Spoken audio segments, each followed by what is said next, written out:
to humiliate and degrade you and try to destroy your spirit and resolve.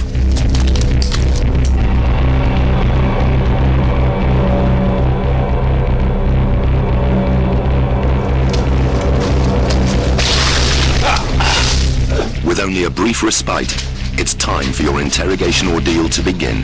The first stages you're likely to encounter are known as TQ. TQ, or tactical questioning, is the initial brutal interrogation phase.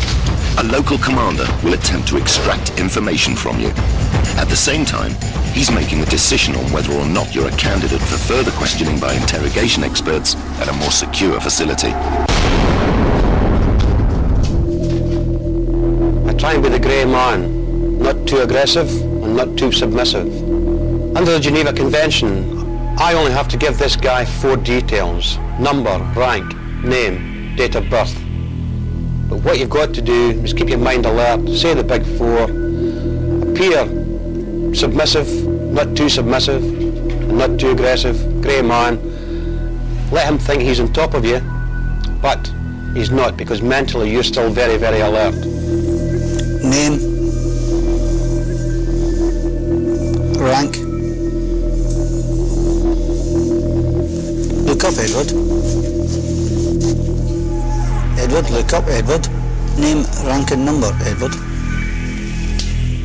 Name, rank and number! Stone. 24998 609. What's your unit, Edward?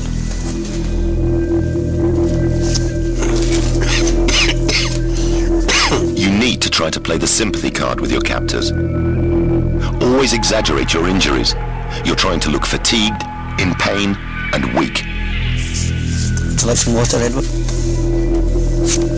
Always take any chance to eat or drink when it's right in front of you.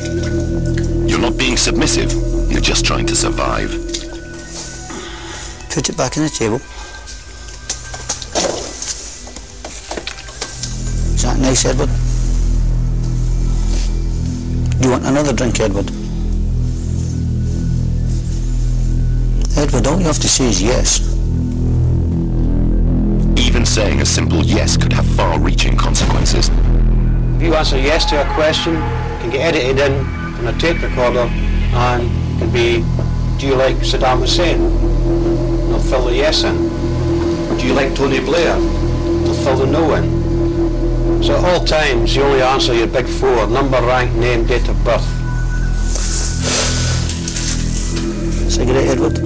Simply answer yes. It's yours.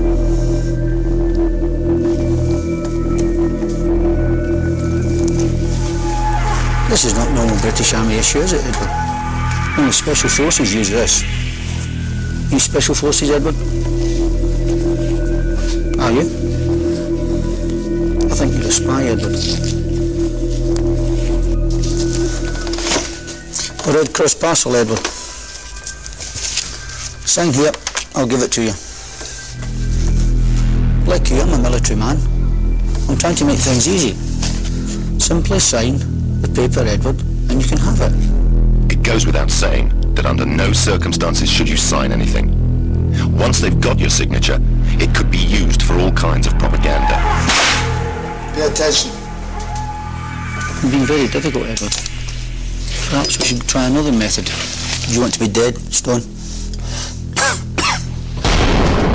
Never underestimate your importance as a new captive. If they wanted you dead, you probably already would be. The chances are that they are under strict orders to keep you alive until a professional interrogation can begin. Until then, they will take it in turns to interrogate you and your fellow captives, playing one against the other in a constant barrage of questioning and abuse. Show me on the map where the target was. Do you want to drink, Peter? Yes or no? Do you want to drink, Peter? What's this for, Peter? Guards! Between interrogation sessions, you will probably undergo unrelenting softening up techniques day and night. You'll be deprived of food, water, and sleep.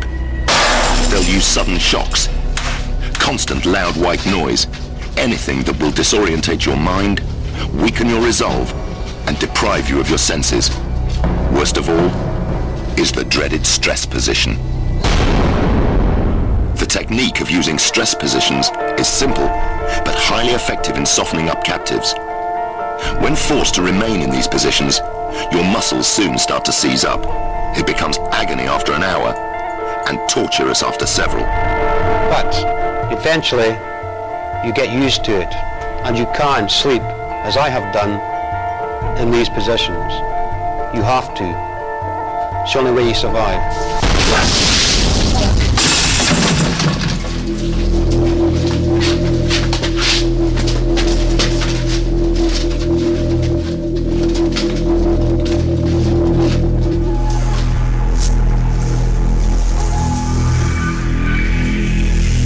Stone. I'm an easygoing guy. Who told you the General's location, Stone? Write down the name, Stone, and you'll be free. They'll stop beating you, Stone. I think you're SAS, Stone. I think you've been sent here to assassinate. 2409 6998. Unit? Stone. Unit, Stone. How did you insert, Stone? Helicopter? Parachute? 409 6998. Did any locals help you, Stone? Are you married, Stone? Do you want your wife to be a widow, Stone? Guards! These initial interrogations are often no more than crude, brutal beatings with no real game plan. You're merely being softened up for the next stage at enemy headquarters, where professional interrogators will have already been briefed on your capture and be preparing their insidious tactics.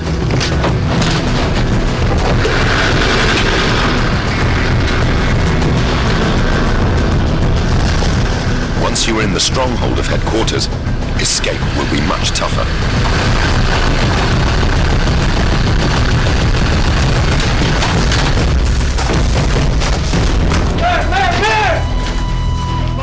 This may be the last you see of daylight for a long time. Once inside, the opportunity to escape will be extremely limited.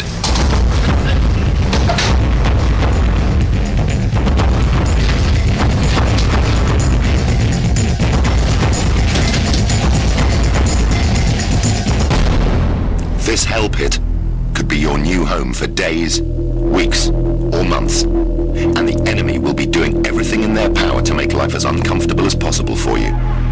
This will include the continued use of softening up tactics. By now you'll be desperate for food, water, and sleep. While your captors soften you up, interrogation officers will be doing their research to find out how to make you crack. They'll be gathering as much intelligence as possible from initial searches of your clothing, overheard conversations, and any other information they can gather. They're building up a picture of you. Are you weak or strong? Can you take punishment? What gets to you? Are you cool or emotional? This will be used for the next stage of your ordeal, when a professional interrogator takes over. Our professional interrogator for this fictitious scenario is Paul Ashley, a former armed forces instructor on resistance to interrogation techniques. The interrogation environment will have been designed purposely to be bland and featureless. They want to deprive you of any distractions that will take your mind off the situation.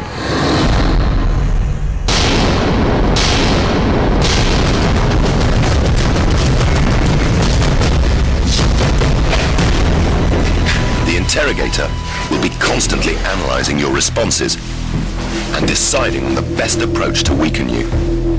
He's looking for that chink in your armor that reveals your weakest point. He may decide to be nice and accommodating, or he may be vindictive and use threats. He'll try every approach he knows until he thinks you're cracking. A lot of people have got this imagination that thinks they're going to be tortured all the time. That is not the case. Even if you control the physical, you don't control the man. If you control his mind, then you have him. Okay, listen to me. What I want you to do is to take your hood off.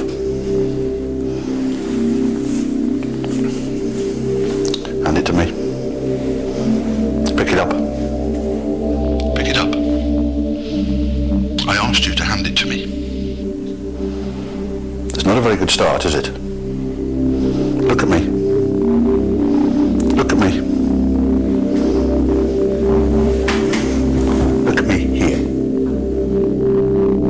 Eye contact is absolutely crucial for an interrogator, because what you're trying to do is to get him to concentrate on you.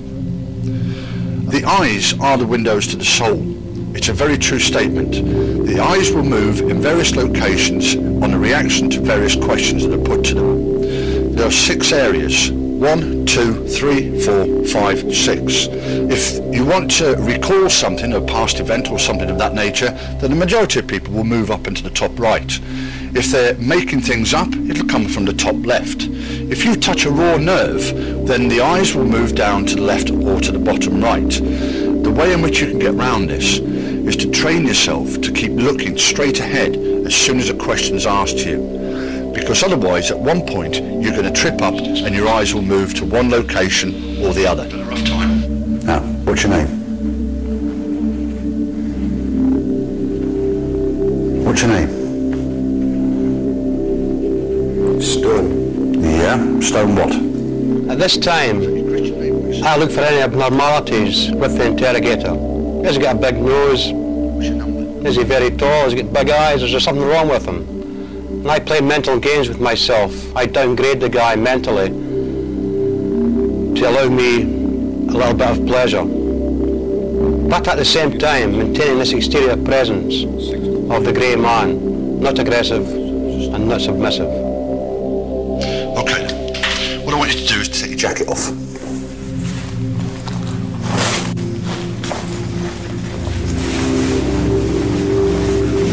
Hand it to me. Take it. Take it. Now, hand it to me. Take it. Look at me. Now, I'm just trying to be polite and courteous here, and I'd appreciate it if you do exactly the same thing. So, hand me the jacket. There's no point fighting the thing, is there? One way or the other, I get the jacket. Now, what I'm asking you to do is to place it in my hand. Well done. Control is everything here. The interrogator has to maintain authority and command. He'll use humiliating tactics to degrade you, such as making you strip off and get into ill-fitting prisoner clothing while he rifles through your kit.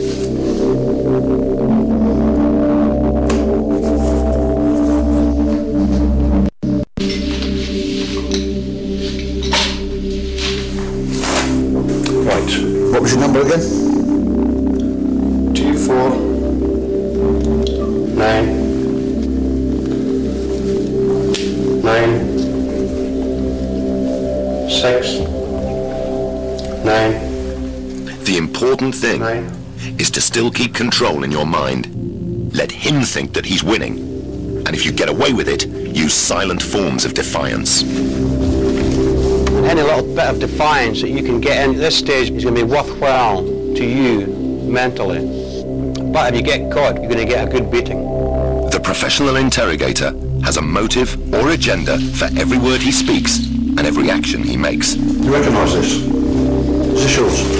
At his disposal will be an arsenal of mind games designed to outwit even the most experienced soldier. Right, if that's not yours, you keep it. If it is yours, hand it to me. You're in a no-win situation here. Whatever you do, you're giving him an answer. This is a typical example of some of the many ploys and tricks an interrogator will use to trip you up. Interrogation can have different approaches, such as the good cop and the bad cop routine, known as the Mutt and Jeff. The idea being that one is friendly and the other one is very, very aggressive. Give me a call sign. A call sign I can stop all this. And get some good... Call sign, loser! Call sign! Even members of the opposite sex can be used. This way you can get a different reaction from the prisoner. Would you like me to treat your cuts and bruises? If you look carefully, you can see Eddie's eyes moving slightly different to what they do when he's talking or looking at me. You look a lot better now than the last time I saw you. How are you feeling?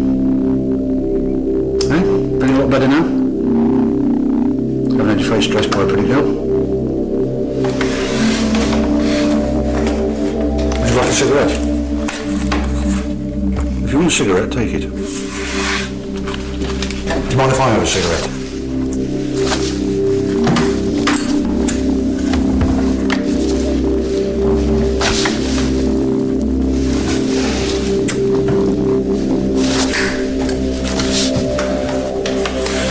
Okay, so you're quite happy now because you've got a cigarette and you've been looked after. What about the other members of your patrol? How many people were there on the patrol? We'd like to know, Eddie, so we can look after them the way we've looked after you. There's a guy that's helped us out by the name of Peter. His name ring a bell? He's told us some of the information that we require, but not everything. And what I'd like you to do is to confirm it. Likewise, I'd like to find out who the guy was that was killed. Can you help us out with that one?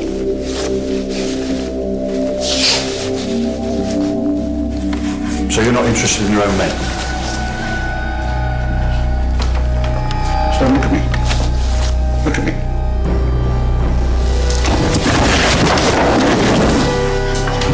Guards! Why did I faint?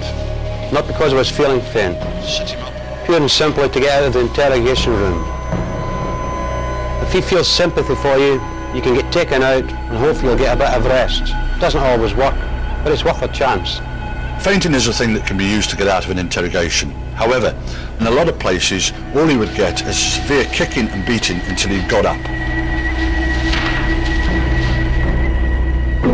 Interrogators will always use fellow captives against each other. But those with injuries can be particularly weak and vulnerable. One of the members of Eddie's squad, Mac, who had been seriously wounded and left to fend for himself, has been found, treated, and is now fit enough to be interrogated and possibly exploited. Okay, I'm going to take your blindfold off. Look at me. How are you feeling? Look at me. If you're okay, blink your eyes. Well done. Want some food? Want some food?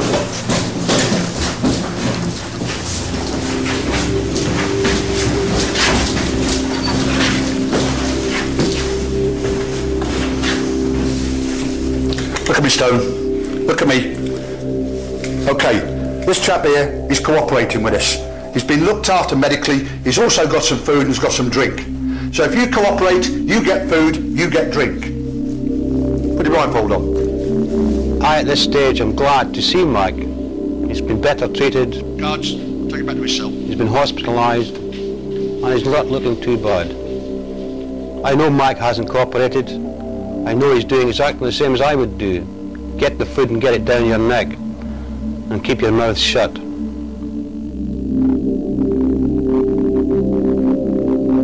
your blindfold off.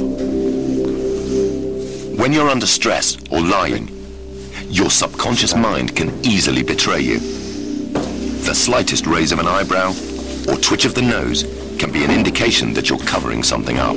Every time I see you, I find out something different. Every time you come in here, there's something about you that comes across.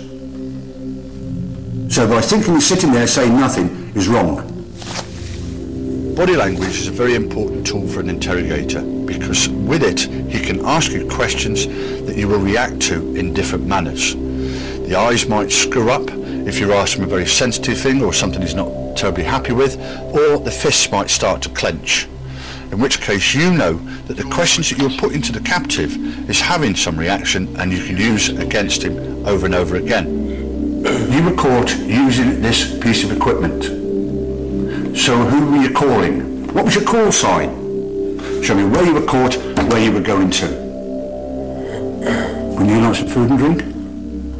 At some stage you're going to need food and water to keep going. Because without those you're going to be nothing. You'll die. But do you want to live? There comes a stage where the softly tactics may fail, and the interrogator will resort to threats and abuse. Look at me! Look at me! What was your call sign? No point standing there looking like that. All I want to know is your call sign. I'm asking you, what was the call sign? Are you stupid, man, or what? You put yourself all through this rubbish. He'll start a relentless routine of verbal and physical attacks, threatening your life and the lives of your comrades. You are the one that's going to tell me This is where your willpower and strength will be tested to the extreme. Look at me! You're not doing yourself any favours. If they were going to kill you, they would have killed you a long time ago. They still think you've got information. Verbal abuse and physical abuse, then you get used to it after a period of time. The pain, you know you're going to get a kicking, you just accept it and get on with it. After a certain time, you will have achieved your goal by holding out long enough to allow command to realize you are missing and the mission has been compromised. They can then take the appropriate action. You've won, and it's time to think about protecting yourself and your men. When he gets the pliers out and starts snapping your fingers, you're going to start telling him something. Feed him little snippets of information. It doesn't have to be the truth, as long as it's a half-truth. Gives him something to work on. Gradually, over a few days, he will get the picture and he will start fitting things together. That will keep him happy and keep all your fingers intact. But quite a while now to think about other things, haven't you? All the time, your friend has been deteriorating very, very badly. So, in order for you to save his life, you've now got to start cooperating. Do you understand me? I don't know, mate, honestly. Was that guy, Johnny, I think, you know? What was his name? I think it was Johnny. I mean, I didn't even know what his old name was. He was just telling me what he'd do. You were caught using this. I took it off his body. Hotel 1, this is Charlie 19, ready for pickup, over. What was your call sign? Bravo 19. So if you were using it trying to get hold of somebody, you must have known on the map roughly where you were. Could it have been this beach here? I really don't know. Was that your extraction point? I don't know, mate. I was kept in the dark with other things. I think they trusted me, you know, because you know, I was strange into these people.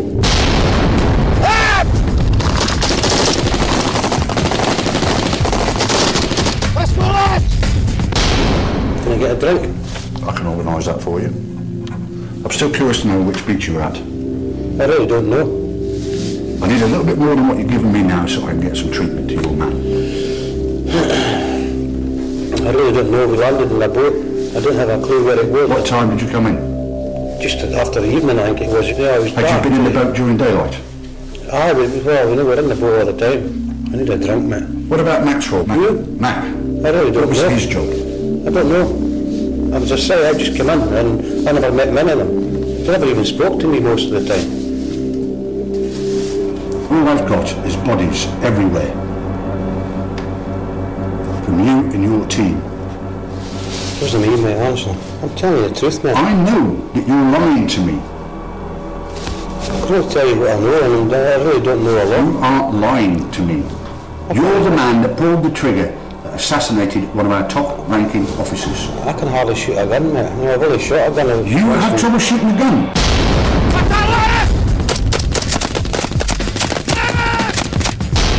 All we wanted you to do...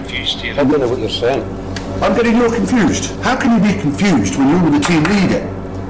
I wasn't the team leader. You were the team leader.